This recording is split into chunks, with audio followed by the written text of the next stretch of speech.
like and subscribe. This is a story from childhood. I remember that various things often disappeared in our apartment, most often all sorts of little things. It used to happen that a beloved toy was lost and found on the balcony, and mother and grandmother, convinced that they didn't take it there, or mother herself was already looking for scissors, glasses, or a comb all over the apartment. With combs, it's a completely different story. They disappeared most often and were with some kind of red hair, despite the fact that there is no redhead in the family. In general, our brownie seems to be a thief, which are few. I learned from childhood, if a thing is lost completely and irrevocably, and all family members claim that it has not been touched, then it is necessary to swear. Walk around the apartment, look for the loss, and loudly shame the thief. There are thieves at home. You can't lead anything, but someone is dragging everything that is badly lying, and there is no shame, no conscience. And so on, and in the same spirit. After a while, the thing was. And there were already looked 40 times. The thief felt ashamed, and in addition to combs, the house thief was very fond of my hair ties. The main problem is that their loss becomes noticeable when one or two of the last ones remain. Then my mother, having searched for a start with me, offered, "Come on, quarrel." I angrily walked through all the rooms, chastising the thief. The next day the rubber bands started showing up.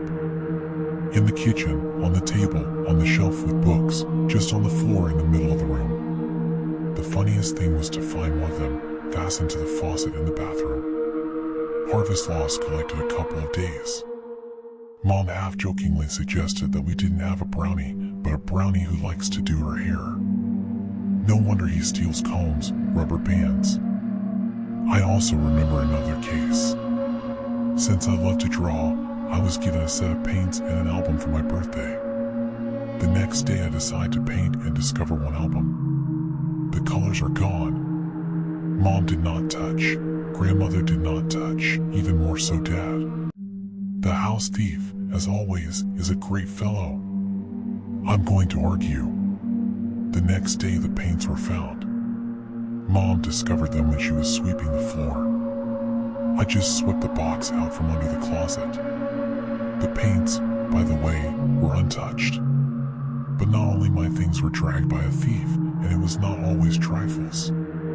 In the summer, my niece, who is only 3 years younger than me, often visited us. It just so happened in our family. In those years, we were friends with her very tightly and quarreled no less strongly. However, we always contrived to make peace. At that time, her sister brought her to us for a few days with an overnight stay. And after the very first night, it suddenly turns out that her drum roll has disappeared somewhere. Shorts. I changed clothes for the night, left the t-shirt and shorts on the chair, and in the morning the t-shirt was in place, and the shorts, as if drawn into a black hole. They walked around the entire apartment. Grandmother decided to joke.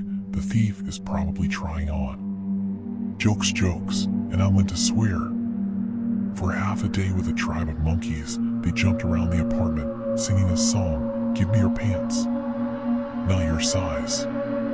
When they began to go to bed, they found the ill-fated shorts under the mattress on the bed where the nephew slept. Only the edge was visible. Over time, such cases became less, but they did not stop completely. Until now, sometimes little things mysteriously disappear, but they quickly find themselves. It turns out that they lie in the most prominent place. Sometimes I doubt it all. Maybe I just invented this thief, but in fact, inattention, forgetfulness, and the desire to clean things up, as they say, in haste, are to blame for everything. Don't forget like and subscribe.